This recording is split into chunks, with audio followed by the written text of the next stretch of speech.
Bon, bonjour frères et sœurs. Nous allons prier. Nous allons prier. Mon Dieu, mon roi, une fois de plus, te disons merci pour ta présence parmi nous, Seigneur. Père Tout-Puissant, tu nous as invités ici aujourd'hui, Seigneur, pour écouter ton message, pour nous abreuver de ton eau, Seigneur, mon Dieu, mon roi. Seigneur, Père Tout-Puissant, nous laissons toutes choses entre tes mains maintenant, Seigneur. Seigneur, tu m'as choisi ce dimanche, Seigneur, Papa, pour transmettre le message à tes enfants. Seigneur, prépare le cœur de chacun de nous à recevoir le message, Seigneur. Qu'aucune parole humaine, Seigneur, ne vienne se greffer à ce que tu vas dire à tes enfants aujourd'hui. Seigneur, au nom de Jésus-Christ, je laisse toutes choses entre tes mains, mon Dieu, mon roi, et que Père Tout-Puissant, que toi seul, que toi et toi seul, Seigneur, mon Dieu, mon roi, ait toute cette gloire au nom puissant de Jésus-Christ. Amen. Amen. Donc c'est vrai ce que le frère Patrick a dit tout à l'heure. Notre Dieu, il nous dit que c'est pas un Dieu de peur, c'est pas un Dieu de timidité. Donc nous frères, nous allons nous lever pour essayer vraiment de mettre à profit les talents que le Seigneur a mis en nous. Et chacun a un talent. Et c'est dans ce cadre que vraiment j'ai appelé le frère Alain hier pour lui dire: frère Alain, j'ai un message pour le peuple de Dieu aujourd'hui. Le Seigneur a mis à cœur un message pour le peuple de Dieu aujourd'hui. C'est pas moi qui prêche, mais c'est le Seigneur qui à travers moi va prêcher. C'est pas moi tout qui dit tout, mais c'est le Seigneur qui à travers moi va parler à son peuple. Ce message peut-être peut concerner un frère d'entre nous ou une sœur d'entre nous, mais on ne sortira pas d'ici sans avoir reçu quelque chose de la part du Seigneur. Parce que quand le Seigneur réunit ses enfants, c'est pour leur apporter toujours quelque chose de nouveau. Et comme je disais, c'est dans ce cadre-là que nous sommes là aujourd'hui et que je tiens vraiment à partager ce message-là avec vous aujourd'hui. Et ce partage, parce que si, moi-même j'étais avant, pour rappeler un peu ma vie, comment j'ai cheminé dans la spiritualité. C'est vrai qu'avant je ne voulais vraiment pas me lever, je ne voulais rien faire, je me disais non, je n'ai rien, non, je ne connais rien, je n'ai aucun passage biblique en tête, non, je ne suis rien, je ne sais pas. Mais il y a une sœur qui m'a vraiment mis debout. Elle m'a dit un jour: toi, il faut commencer déjà à parler du Seigneur autour de toi. Je lui ai dit: mais je ne connais rien. Je n'ai même pas eu d'enseignement biblique. Je ne connais. Elle m'a seulement dit: vas-y, lève-toi et tu verras comment le reste Dieu, c'est Dieu qui fera le reste. En fait, nous croyons souvent que c'est nous qui faisons ça. Nous croyons souvent que c'est nous qui prêchons. Et tant que nous croirons que c'est nous qui le faisons, nous n'allons pas nous lever. Mais comme se dit toujours que c'est le Seigneur qui, à travers nous, fait ces choses-là. Et quand la sœur m'a dit ça, vraiment, je vous dis, je ne pouvais même pas rester devant 2 ou 3 personnes pour parler. Mais aujourd'hui, Dieu m'a fait grâce que je suis là devant vous aujourd'hui et il m'utilise pour partager avec vous sa parole. Et aujourd'hui, sa parole, on va la partager. On va prendre nos Bibles dans le livre de Colossiens. Colossiens 2.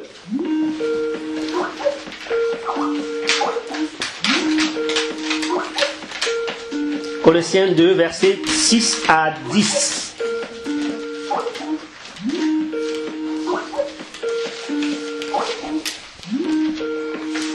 Colossiens 2, versets 6 à 10.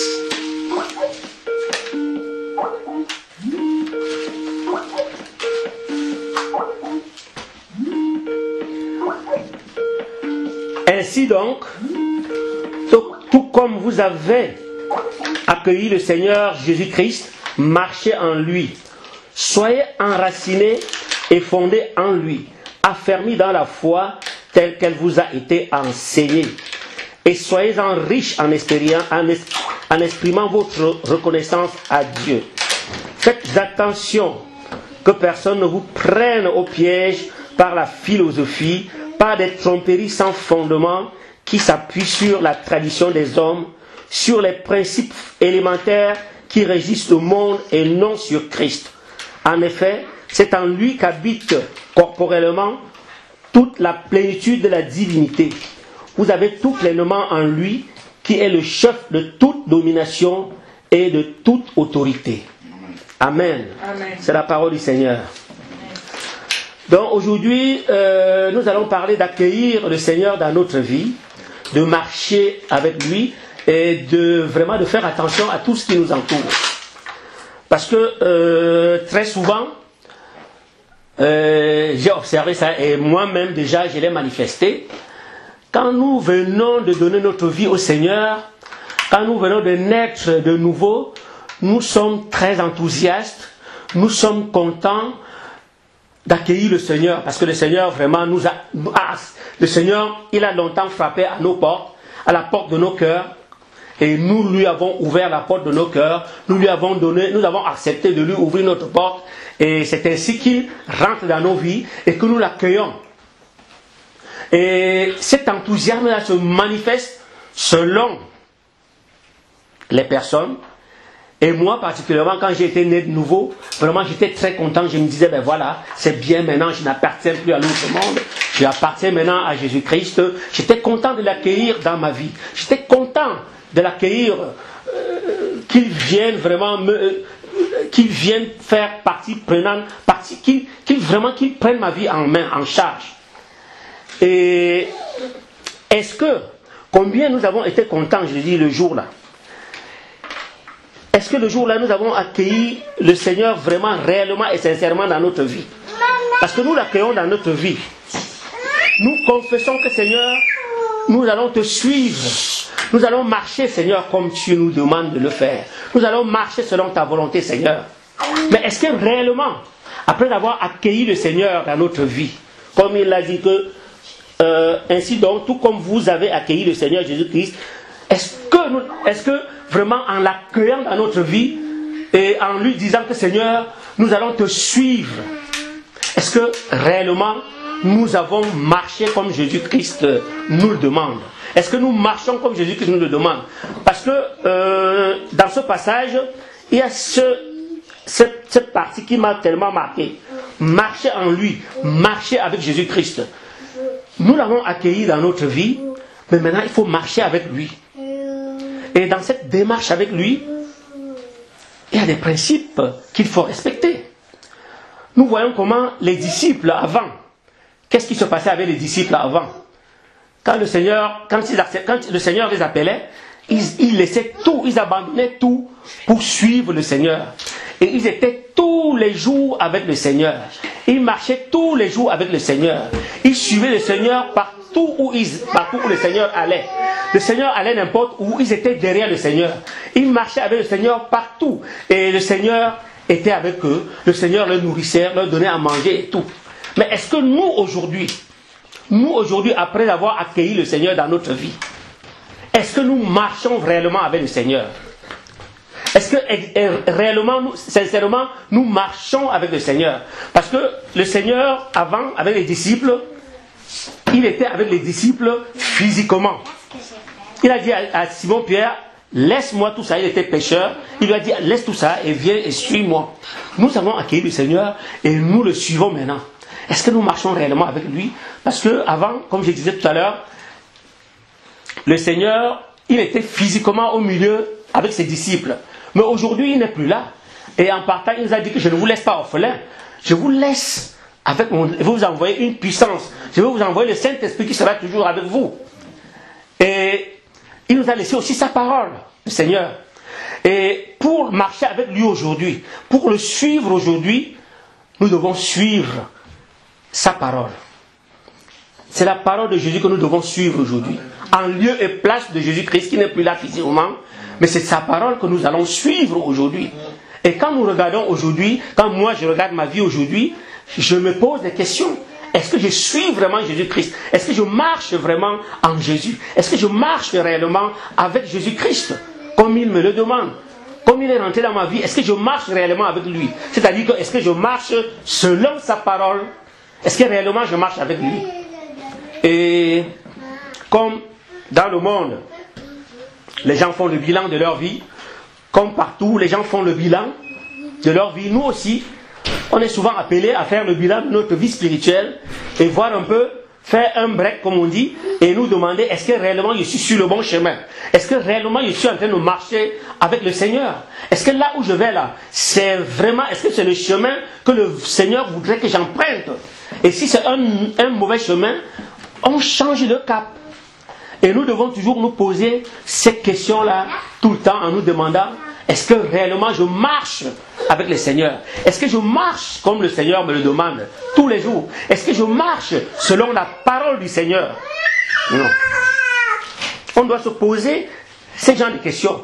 Et cette marche avec le Seigneur, ça doit être partout où nous sommes. Que ce soit chez nous, que ce soit au travail, que ce soit c'est pas moi, dans notre couple, que ce soit dans notre famille. La marche avec le Seigneur, ça ne finit jamais. Ça n'a pas d'endroit fixe. Ça n'a pas d'endroit. Ça doit être partout. Amen. Partout où nous sommes. Ça doit être, nous devons être, parce que nous sommes ses ambassadeurs. Amen. Et quand on nous voit, on doit savoir que celui-là, il est du Seigneur. Amen. C'est un ambassadeur du Seigneur. Amen. Mais est-ce que réellement nous marchons avec le Seigneur maintenant? Est-ce que nous marchons selon la parole de Dieu? Donc nous devons faire vraiment cette analyse-là de notre situation spirituelle et savoir si réellement nous marchons avec le Seigneur. Si nous marchons réellement selon la parole du Seigneur. Et nous voyons comment les disciples avant, ils passaient beaucoup de temps dans la prière. Ils passaient beaucoup de temps ensemble aussi, dans les enseignements. Ils passaient le temps dans les enseignements. Mais aujourd'hui, qu'est-ce qui se passe? Le monde nous occupe tellement que nous n'avons même plus le temps de nous retrouver, d'être dans la communion, comme le frère Alain dit tout à l'heure. Comme nous n'avons plus le temps d'être vraiment dans la communion parce que les choses du monde nous ont occupés. Parce que tellement le monde nous occupe, soit par le travail, soit par ci, par ça. Et on n'a plus le temps de marcher vraiment en communauté.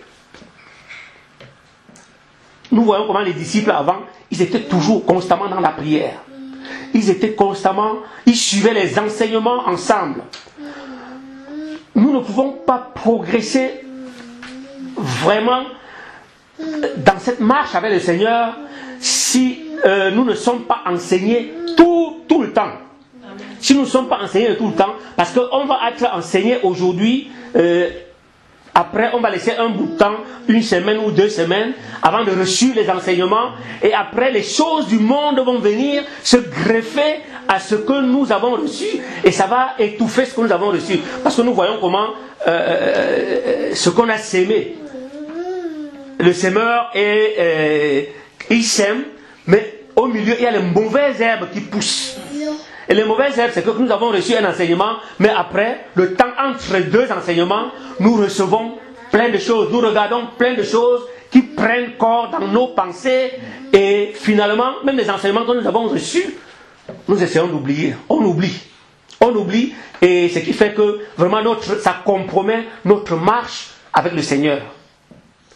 Nous devons être tout le temps,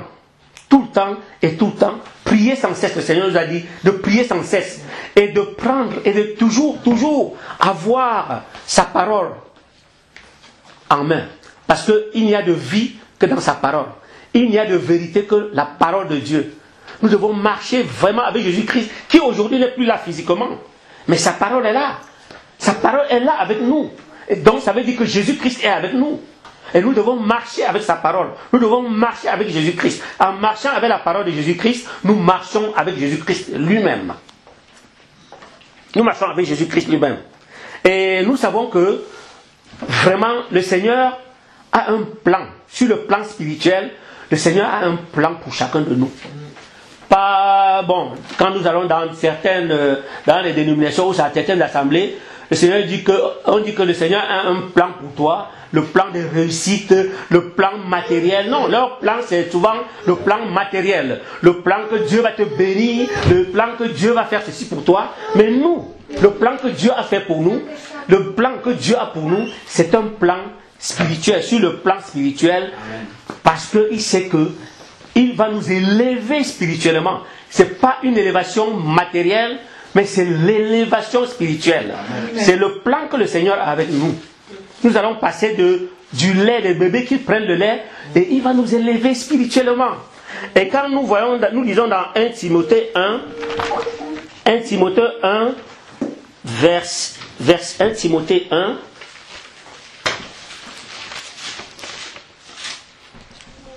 verset 1, 1 Timothée chapitre 1, verset 4. 1 Timothée 1, verset 4.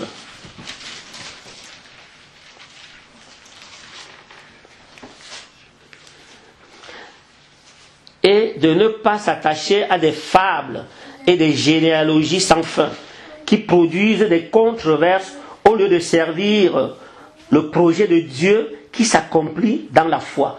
Ça veut dire que le Seigneur a un plan pour chacun de nous. Le Seigneur a un projet pour chacun de nous. Le Seigneur a un projet pour chacun de nous qui sommes ses enfants. Et ce projet, ça ne peut que s'accomplir dans la foi. Dans la foi que nous mettons en Jésus-Christ. Dans la foi que nous avons en Christ. Dans la foi que nous avons dans la parole de Jésus-Christ. Si nous n'avons pas la foi là que nous mettons, si nous ne mettons pas vraiment la foi dans la parole de Jésus-Christ, dans la parole de Dieu, les projets de Dieu qu'il a pour nous ne vont pas s'accomplir. Je veux bien entendre les projets spirituels qu'il a pour nous. Nous n'allons jamais atteindre le projet spirituel que le Seigneur a, qu'il a vraiment pour nous.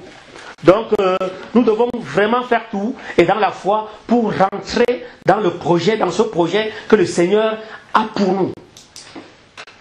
Et le Seigneur nous dit de marcher avec lui dans la foi. Et le Seigneur, il est fidèle. Notre Dieu est tellement fidèle que c'est nous qui sommes infidèles. Parce que Dieu ne se réunit pas lui-même. Quand il dit, il est derrière sa parole pour qu'elle s'accomplisse. Quand le Seigneur nous a promis quelque chose, il est là, il est présent, il est derrière sa parole, comme je disais, pour que cette parole s'accomplisse. Nous devons donc prendre la parole, nous devons prendre les enseignements du Seigneur, nous devons prendre la parole du Seigneur avec foi, afin que vraiment les projets que le Seigneur a pour nous s'accomplissent dans nos vies. Donc nous devons marcher, comme j'ai dit tout à l'heure, comme nous avons lu tout à l'heure dans le livre de Colossiens, nous devons vraiment marcher dans le Seigneur. Il faut que nous soyons enracinés et que nous soyons fondés en lui. Nous devons être enracinés dans le Seigneur, nous devons être fondés dans le Seigneur, de sorte que même si le vent arrive, que ce vent ne nous arrache pas, mais que ça peut nous faire rompre le vent. Nous voyons souvent le roseau, quand le vent arrive, le vent fait plier le roseau, mais le vent ne peut pas déraciner le roseau. Nous devons être vraiment enfoncés, enracinés dans le Seigneur. Nous devons être fondés en lui, parce que c'est lui notre rocher, c'est lui vraiment notre assurance, c'est lui il est notre tout. Donc nous devons être vraiment marcher comme le Seigneur le demande, marcher avec lui, marcher en lui. Parce que notre marche pour un chrétien, celui qui veut marcher sans le Seigneur, sa vie spirituelle n'ira pas loin. Si nous voulons marcher selon nous-mêmes, nous n'irons pas très loin. Mais nous devons marcher avec le Seigneur. Nous ne devons pas rester derrière, mais marcher réellement avec le Seigneur et le suivre partout où il ira, comme ses disciples le suivaient partout. Comme ses disciples allaient avec lui partout. Comme ses disciples étaient avec lui partout où il allait, ses disciples étaient avec lui. Aujourd'hui, nous devons avoir la parole de Dieu avec nous, partout où nous allons, partout où nous sommes, dans tous les endroits où nous allons nous trouver, nous devons avoir cette parole de Dieu là avec nous. Et nous devons être affermis dans notre foi. Parce que très souvent, les petites situations viennent nous gâcher notre foi. Les petites situations arrivent et c'est ça, ces petites situations qui arrivent à faire que on se pose même des questions sur notre foi. Il suffit d'une petite situation, un petit souci comme ça là pour que notre foi soit ébranlée et qu'on perde notre foi et qu'on remette vraiment la parole de Dieu en doute.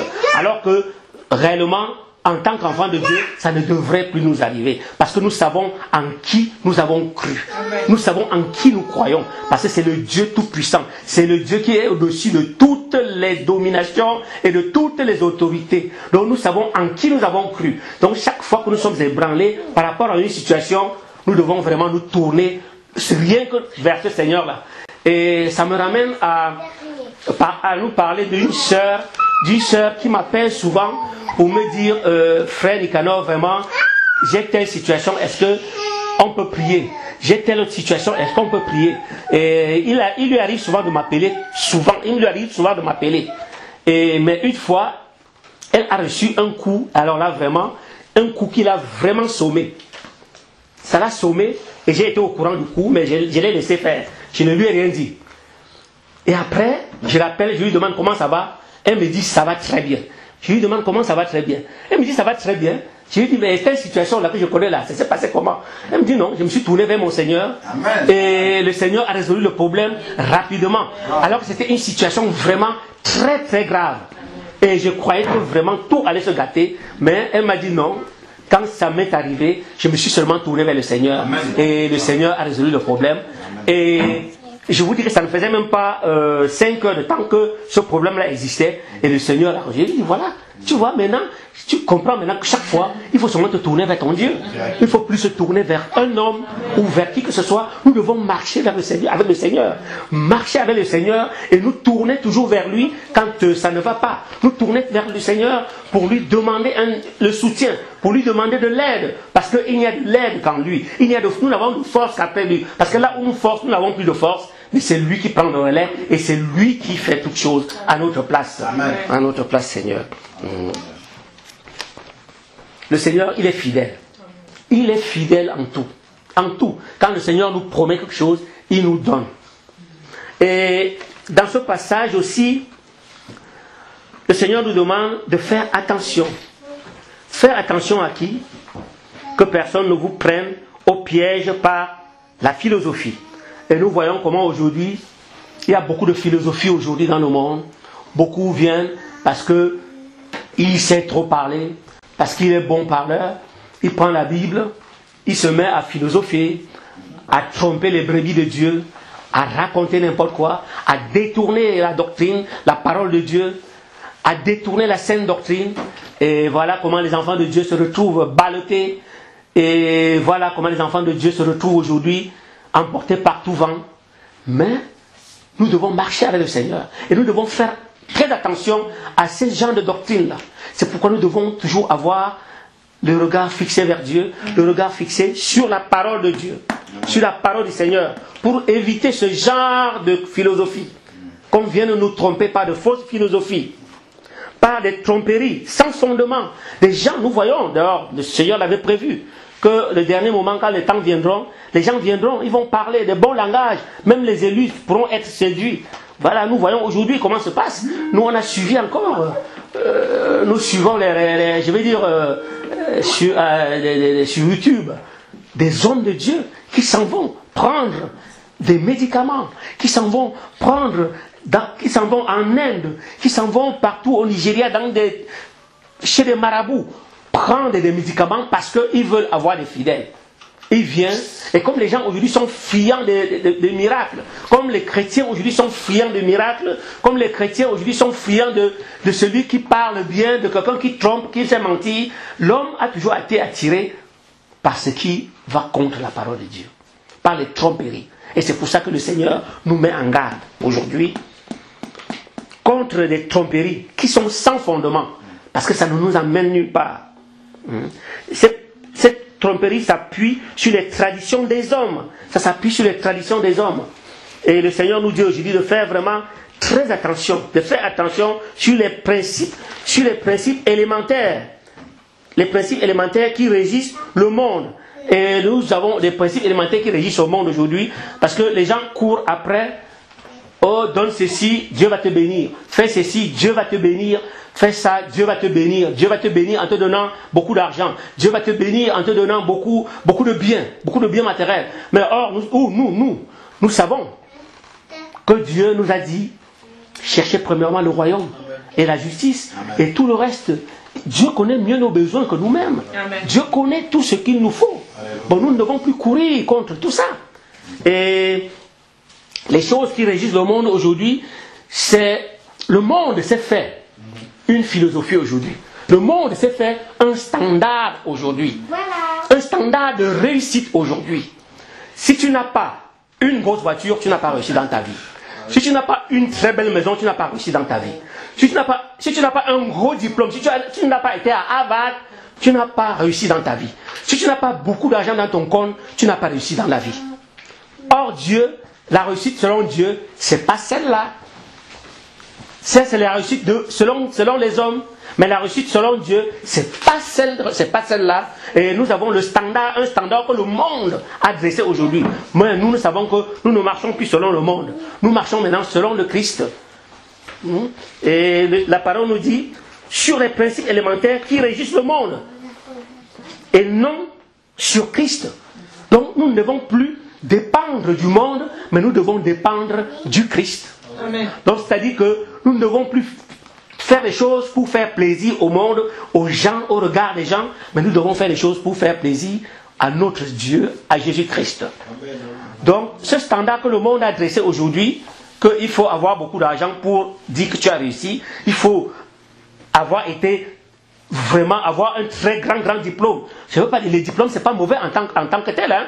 Les diplômes, c'est pas mauvais en tant que tel. On va avoir les diplômes. Mais s'il faut que ces diplômes-là, que ça nous donne de l'orgueil, que ça fasse en sorte que nous, on croit qu'on est au-dessus de tout le monde parce qu'on a ce diplôme, c'est ça qui est choquant, c'est ça qui n'est pas normal, et c'est ça qui n'est pas bien aux yeux du Christ, c'est ça qui n'est pas bien. Dieu a permis que tu aies ces diplômes, c'est pour que, dans ton travail, que tu le glorifies. Amen.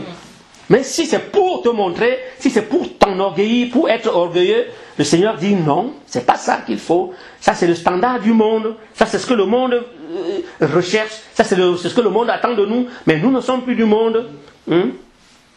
Et nous savons aujourd'hui que dans ce monde, beaucoup de gens, dans beaucoup de dénominations, parmi les assemblées, beaucoup de gens, sans le savoir, et j'ai su ça d'un homme de Dieu, quand j'ai suivi ça, quand il a dit ça, beaucoup de gens prient Satan sans le vouloir. Beaucoup de gens prient Satan sans le vouloir. Beaucoup de chrétiens prient même Satan sans le vouloir.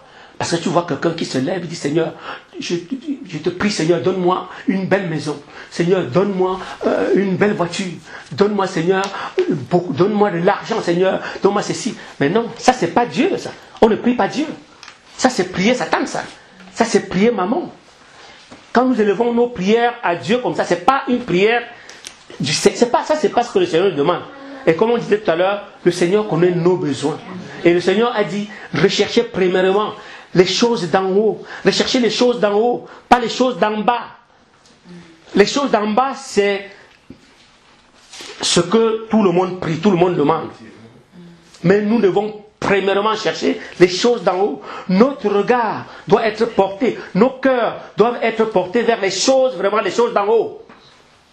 Les choses d'en haut, c'est quoi? Le Seigneur a donné sa vie pour nous. Il est mort pour nous. La vie éternelle. Le salut. Nous devons être portés vers ça. Nous devons rechercher le salut. Nous devons rechercher la vie éternelle. Oui, qu'est-ce que nous serons demain? Après notre mort, qu'est-ce que nous serons demain? Quelle deviendra notre vie demain? Est-ce que nous aurons le salut? Est-ce que nous irons au paradis, comme on dit? Est-ce que nous serons à côté du Seigneur? Est-ce que quand le Seigneur reviendra, est-ce que vraiment nous serons réellement prêts? C'est ce à quoi c'est ce que nous devons lutter pour ça. Nous devons chercher ça. Mais pas prier pour les choses de ce monde. Nous ne devons plus prier pour les choses de ce monde. Parce que le Seigneur, il connaît même mieux nos besoins plus que nous-mêmes. Il sait que nous avons besoin de tout ça. Et il va nous les donner. Mais nous devons rechercher les choses d'en haut, comme je disais tout à l'heure, chers frères et sœurs. Et nous avons beaucoup de chrétiens, nous aussi, quand nous nous appelons chrétiens, nous avons beaucoup l'esprit, c'est l'esprit du monde. Parce que ce que nous demandons au Seigneur, ça ce n'est pas l'esprit chrétien. C'est l'esprit, nous ne sommes pas loin d'un bouddhiste, nous ne sommes pas loin d'un musulman, nous ne sommes pas loin d'un franc-maçon.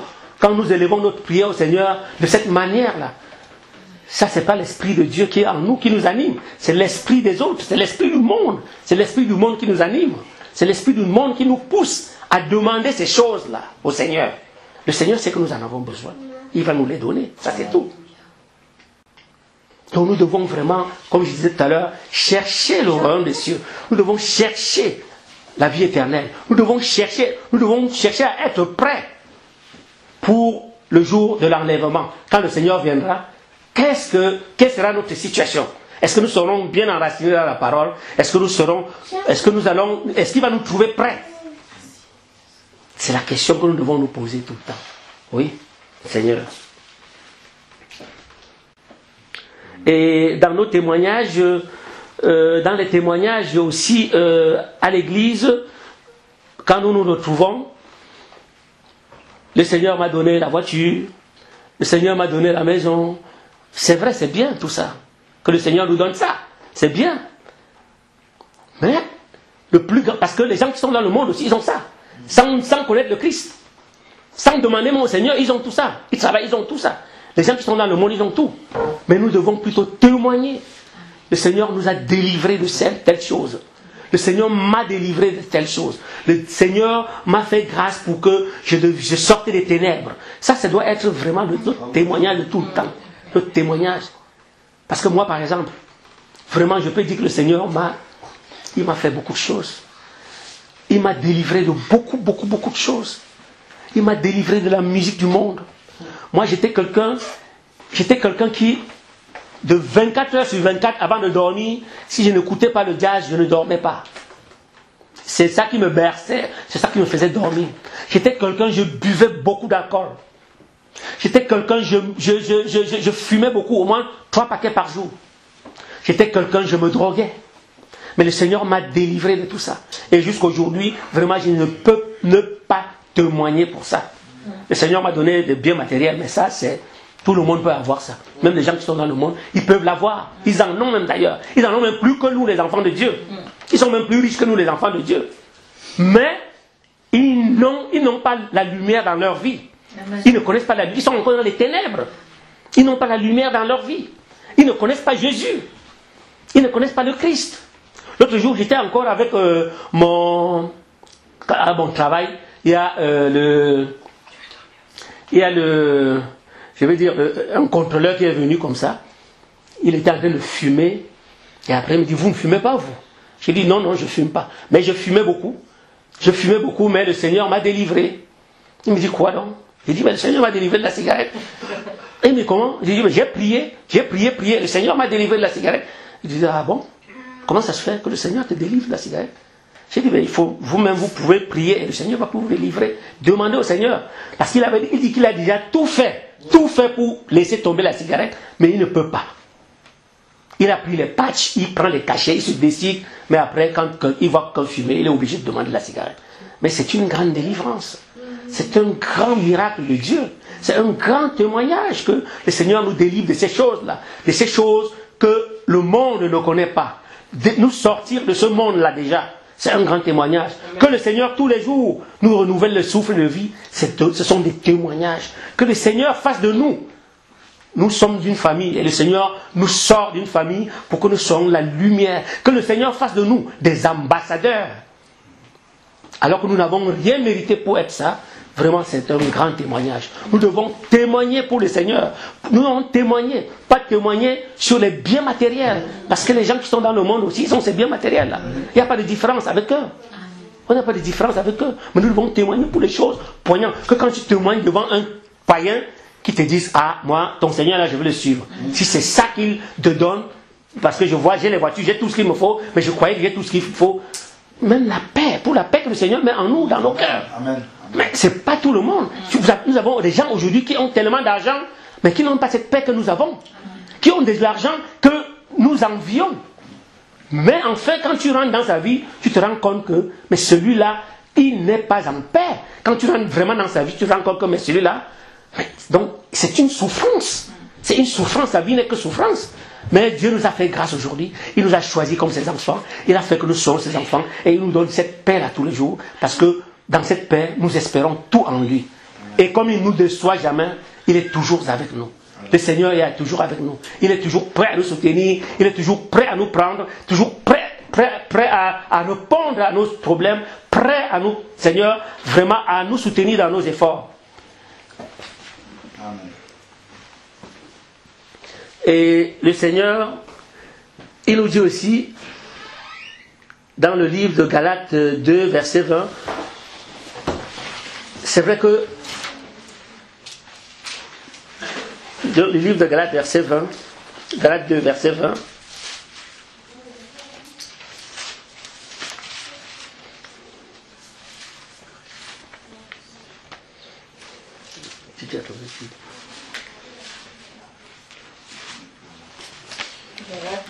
verset 20. J'ai été crucifié avec Christ, et si je vis, ce n'est plus moi qui vis, c'est Christ qui vit en moi. Si je vis maintenant dans la chair, je vis dans la foi au Fils de Dieu, qui m'a aimé et qui s'est livré lui-même pour moi. Amen. Oui, c'est que nous ne vivons plus pour nous-mêmes maintenant. Nous, quand nous avons donné notre vie au Christ, nous ne pouvons plus vivre pour nous-mêmes. Notre vie, on l'a crucifiée. Maintenant, c'est Christ qui vit en nous maintenant. Donc, ce qui fait que comme Christ vit en nous maintenant, nous ne devons plus faire n'importe quoi. Nous ne devons plus marcher n'importe comment. Sinon, nous allons attrister le Christ qui est en nous. Nous devons vraiment marcher selon la parole de Dieu. Nous devons marcher avec Christ. Nous devons marcher tous les jours, suivre le Seigneur. Parce que c'est le Christ qui vit en nous maintenant. Pour ne pas attrister le Seigneur qui est en nous, nous devons marcher selon sa volonté. Nous devons marcher selon la parole. Nous devons marcher comme il nous demande. Parce que Dieu, il connaît ceux qui lui appartiennent. Le Seigneur connaît ceux qui lui appartiennent. Il le dit dans le livre de 2 Timothée 2, verset 19. Il dit que Dieu connaît ceux qui lui appartiennent. Et c'est l'occasion pour nous de nous demander, est-ce que j'appartiens à Dieu? Est-ce que réellement j'appartiens à Dieu? Est-ce que moi j'appartiens à Dieu? Est-ce que toi tu appartiens à Dieu aujourd'hui? Est-ce que Dieu connaît que tu lui appartiens? Parce que tu peux croire que tu appartiens à Dieu, alors qu'en fait Dieu ne connaît pas que tu lui appartiens. Ouais, tu peux croire que tu lui appartiens, mais non. Ah, mais lui, il ne te voit pas. Il ne te voit pas comme ça.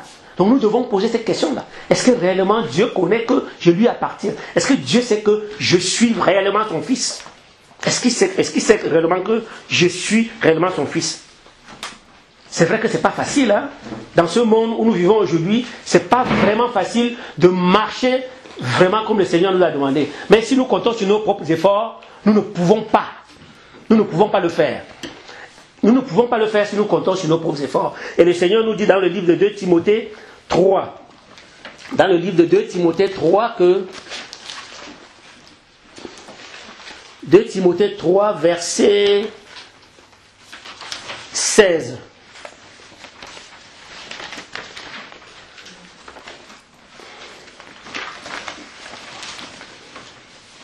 Timothée 3, verset 16. Toute écriture est inspirée de Dieu et utile pour enseigner, pour convaincre, pour corriger, pour instruire dans la justice, afin que l'homme de Dieu soit accompli et propre à toute bonne œuvre. Amen. Amen. C'est pas facile pour nous. C'est pas facile de marcher vraiment comme le Seigneur le demande. Mais il nous dit que sa parole est là. Toute l'écriture qui est inspirée par Dieu est utile pour nous enseigner. Sa parole est là pour nous enseigner à marcher avec lui. Pour nous enseigner à comment marcher. Pour nous convaincre du péché. Que si nous avons péché, sa parole est là pour nous dire que non, là où tu es, ce que tu es en train de faire là, c'est le péché. C'est ce que tu n'es pas sur le bon chemin. Changer de conduite, changer de façon de faire. Et sa parole est là pour corriger. Sa parole est là pour nous dire que non, ce que tu viens de faire, c'est pas bon. Il nous corrige, il dit non, tu dois plutôt faire ceci. Sa parole est là pour nous instruire. Donc nous devons vraiment marcher sur la parole de Dieu. Nous devons marcher avec la parole de Dieu. Nous devons marcher avec Christ pour que ce Seigneur-là qui nous enseigne, pour qu'il nous convainc par sa parole, pour qu'il nous corrige tout le temps, pour qu'il nous instruise tout le temps dans la justice. Et parce que le Seigneur, il nous a créés et il a préparé les bonnes œuvres pour nous. Donc en fait, Dieu nous a préparés pour les bonnes œuvres. Nous avons été préparés pour les bonnes œuvres. Et ces bonnes œuvres, Dieu les a préparées pour nous. Mais maintenant, faisons tout pour que ces bonnes œuvres, pour que nous soyons en possession de ces bonnes œuvres que le Seigneur a préparées pour nous.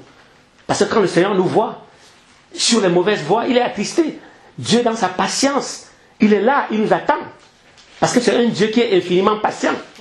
Mais nous devons vraiment tout faire pour marcher, comme je disais tantôt, avec le Seigneur, pour marcher avec lui. Et le Seigneur, moi j'ai quelque chose que j'ai lu et ça m'a vraiment marqué. Nous devons tout faire pour combattre et pour faire le bon combat, comme l'avait dit l'apôtre Paul. Combattre le bon combat. Parce qu'on peut combattre, mais sans combattre le bon combat. Et quand j'ai lu que Dieu, il peut nous livrer à Satan, mais ça m'a marqué, ça m'a beaucoup touché. Donc comme je suis là, je peux être livré à Satan demain. C'est-à-dire que le Seigneur peut laisser la liberté à Satan de faire de nous ce qu'il veut demain. Le Seigneur peut nous livrer à Satan comme ça demain. Comme l'apôtre Paul l'a fait avec les 2 serviteurs qui ont désobéi à la parole.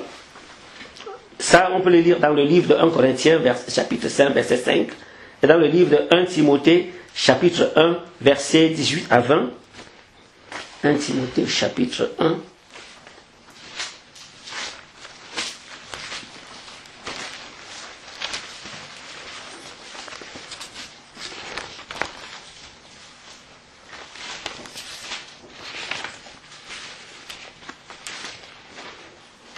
Timothée chapitre 1, verset 18.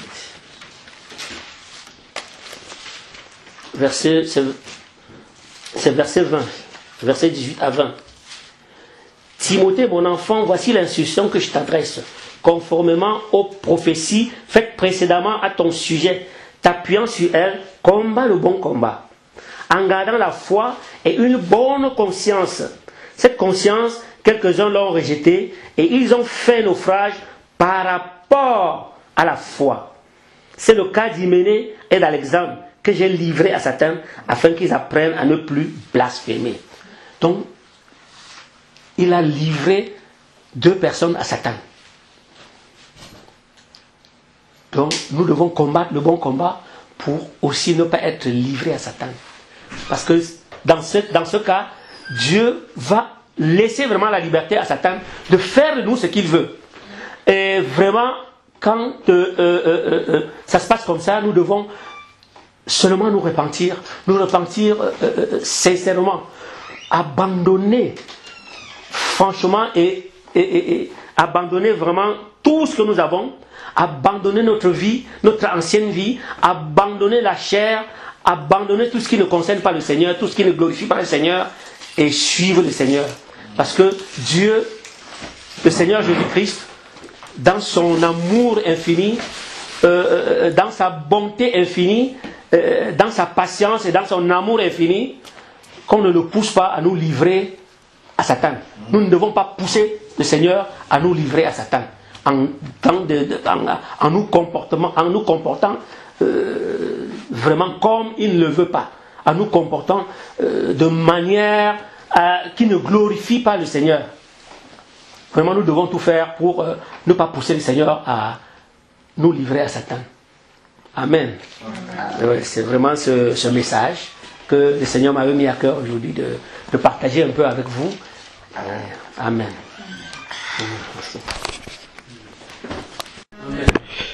Alors, j'ai reçu quelques paroles pendant que le frère prêchait, en tout cas des aspects qui m'ont interpellé et qui amènent vraiment à se poser les bonnes questions. Il y a une question qui a été posée de façon assez crue, mais ça peut paraître banal comme ça, mais c'est une question qui est très profonde. Donc, quand le frère dit, le Saint-Esprit dit au travers du frère, est-ce que Dieu sait que tu es son fils? Est-ce que Dieu sait que tu es son fils? Est-ce que Dieu sait que tu es sa fille? Parce que toi, tu peux le confesser, mais Dieu ne le sait pas. Ça, c'est une très grande question, hein, parce que, grande question, une question vraiment très profonde, parce que on peut simplement, parce que nous confessons Jésus, penser que c'est suffisant. comme nous avons confessé Jésus, comme nous prions, comme nous nous réunissons, c'est bon. Nous sommes vraiment connus de Dieu. Donc là, j'ai 2 versets pour étayer un petit peu ce que je suis en train de dire. Prenons Matthieu 3, versets 8 à 9. C'est Jean-Baptiste qui disait, de la part de Dieu, Matthieu chapitre 3, verset 8. Il dit, produisez donc, c'est une conséquence, produisez donc du fruit digne de la repentance. Donc c'est du fruit qui est la conséquence de la repentance. Des fruits qui montrent, on sait bien que Jésus dans Matthieu 7 a dit, c'est à ces fruits qu'on reconnaîtra l'arbre. Donc en fait il y a une preuve pour être enfant de Dieu, il faut le démontrer. Et c'est la démonstration de ta vie qui montre que tu es un enfant de Dieu. Parce que tu peux confesser de tes lèvres que tu es un enfant de Dieu, mais ta façon de vivre prêche le contraire. La manière dont tu réagis dans les situations dit exactement le contraire de ce que toi tu dis être. Et c'est là où toute la question se pose vraiment. Je dis que je suis enfant de Dieu, mais est-ce que Dieu lui sait que je suis son enfant? C'est-à-dire que si on vient dans une circonstance comme ça, Dieu vient, il est là, Dieu est là, Satan est là de l'autre côté. Et toi maintenant qui dis que tu es enfant de Dieu, les deux sont en train de te voir agir. Est-ce que Dieu peut te reconnaître comme étant son enfant à ce moment-là? Ça, c'est une bonne question, ça. Parce que, en fait, ta façon de vivre, ta façon de marcher peut être tout à fait diamétralement opposée à la parole de Dieu. Et si c'est diamétralement opposé, même si c'est pendant juste un moment, pendant cet instant-là, Dieu ne te reconnaît pas comme étant son enfant. Et si l'enlèvement se produit à ce moment-là, ça va chauffer. Donc, c'est pour ça, ici, il dit, produisez du fruit, c'est-à-dire montrez dans la pratique concrète que vous êtes des enfants de Dieu en agissant différemment. C'est-à-dire que sur la terre, il y a les enfants de l'autre et les enfants de Dieu. Et il y a une différence entre les deux. Dans une circonstance précise, dans un contexte particulier, si les deux sont mélangés, on doit voir cette différence-là. On doit faire la différence entre le blé et l'ivraie, entre celui qui connaît Dieu et celui qui ne le connaît pas. Si tu fais tout en toutes circonstances, ou bien en général, tu fais tout comme les gens qui n'ont pas Dieu, ou bien qui ne craignent pas Dieu. Parce que être enfant de Dieu, c'est une chose, mais craindre Dieu, c'est autre chose. Hein. C'est vraiment quand je suis en train de faire quelque chose, j'ai la conscience que si ça déshonore Dieu, le fait que Dieu n'est pas content, moi je ne peux pas être content. Là je suis dans la crainte de Dieu. Il n'y a pas besoin qu'il y ait une pression extérieure sur moi. Une pression de quelqu'un qui va dire « Ah, si tu fais ça, tu vas aller en enfer. » Non, il n'y a pas besoin qu'il y ait ça. Mais c'est une relation entre Dieu et moi. Et là vraiment, je sais que Dieu me connaît. Parce que si j'entre comme ça, une telle circonstance commence à se montrer à moi, je ne peux pas être tranquille. Je suis dérangé. Il faut absolument que je revienne tout de suite sur le terrain d'un vrai enfant de Dieu. C'est-à-dire qu'on puisse reconnaître que, peut-être à un moment donné, j'ai commencé à mettre le pied à gauche, mais tout de suite, je veux revenir sur le chemin, rapidement. Dès que le Saint-Esprit commence à m'alerter, je veux tout de suite me remettre sur le chemin. Là, on peut dire véritablement que Dieu me connaît. Alors, ensuite, voilà, il continue, verset 9, il dit, ne vous imaginez pas pouvoir dire, nous avons Abraham pour père. De la même façon, aujourd'hui, nous pouvons dire, ne nous imaginons pas pouvoir dire qu'un jour nous avons confessé Jésus. Je suis souvent au milieu des chrétiens. Je marche, je prie souvent avec les chrétiens. J'ai des bien-aimés qui savent même que je pratique la foi chrétienne, que je suis enfant de Dieu. Mais si ma vie est autre, c'est pas le fait de dire ça qui prouve que Dieu me connaît, que je suis son enfant. Non, c'est ma vie pratique, les fruits tels qu'il le dit là. Donc il ne faut pas se contenter de dire qu'un jour, je m'étais repenti de mes péchés, un jour, je suis passé par les eaux du baptême, un jour, voilà, c'est que donc ça me garantit. Non. Après, il faut que dans la vie concrète de tous les jours, que nous marchions véritablement jusqu'au bout. Le frère a parlé tout à l'heure de combattre le bon combat, selon les règles, selon la parole de Dieu. Il faut vraiment que notre vie puisse refléter ça. car je vous le déclare, de ces pierres, Dieu peut susciter des enfants d'Abraham. Donc, ce n'est pas le fait d'avoir confessé. Et en plus, il le dit encore dans Acte 26, verset 20, quand il est devant le roi Agrippa, l'apôtre Paul, il dit qu'il a prêché. Acte 26, verset 20, il dit, puis à Jérusalem, dans tout le pays de Judée, puis aux païens, j'ai annoncé la repentance, la conversion à Dieu, avec suivi de la pratique des œuvres dignes de la repentance. Donc s'il n'y a pas ça, je ne peux pas être appelé enfant de Dieu. Je peux dire verbalement que je suis enfant de Dieu, mais au moment où le Seigneur lui-même va venir reconnaître les siens, il va dire, toi je ne te connais pas. Les vierges, ça veut dire quoi? Ça veut dire qu'un jour elles ont été vraiment justifiées et purifiées. Elles sont vierges, mais elles sont folles. Et qu'est-ce qui révèle qu'elles sont folles? C'est la venue de l'époux. C'est quand l'époux vient avec la lumière, à ce moment-là, justement, il révèle qui est vraiment en connexion avec lui à ce moment-là. Qui est vraiment son enfant. Et ceux-là qui sont les enfants du Seigneur vont entrer avec le Seigneur dans la salle des noces. Ensuite, il y a un aspect aussi qui m'a interpellé, c'est l'aspect justement où le frère parlait des témoignages. On peut témoigner, enfin on entend souvent témoigner, Dieu a intervenu par rapport aux questions matérielles, ainsi de suite.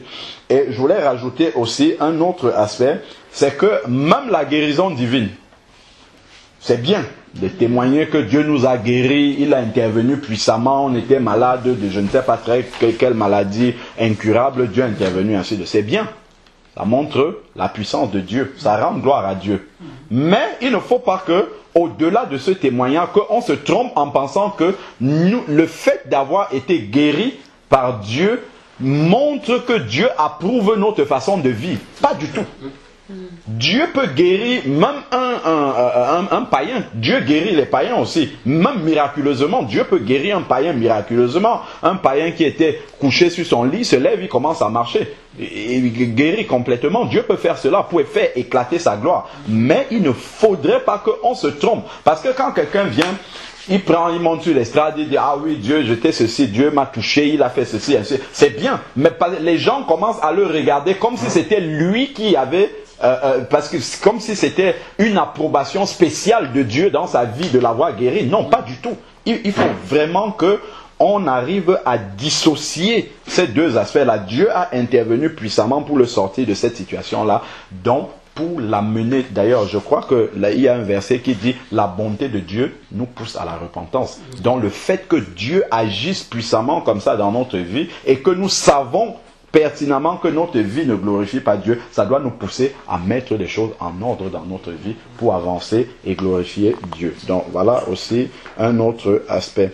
Et ensuite, le frère parlait du standard du monde, de la réussite, grand diplôme, belle maison, belle voiture, ainsi de suite, tout ça.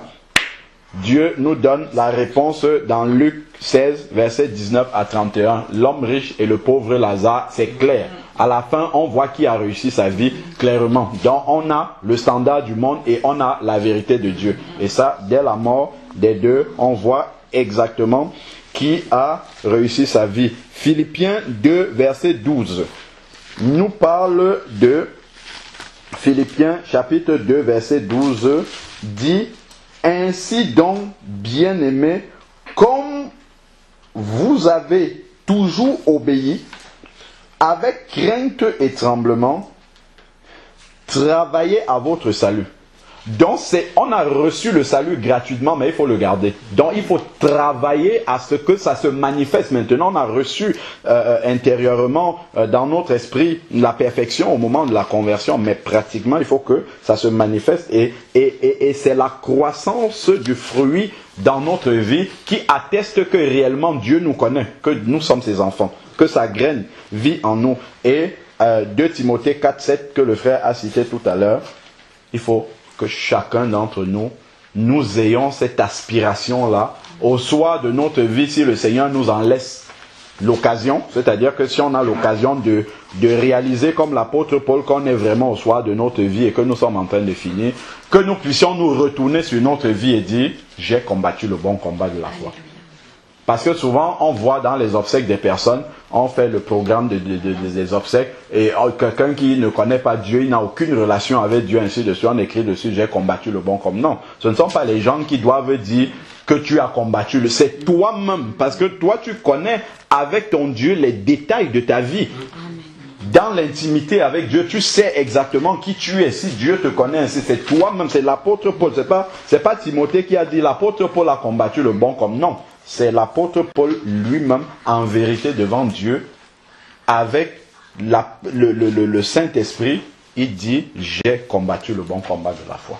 Mais il ne dit pas ça au début. Il ne dit pas ça au milieu. Il dit ça à la fin de sa vie. Quand tout le cheminement est là devant lui, il dit ça. C'est la vie qui valait la peine d'être vécue. Amen.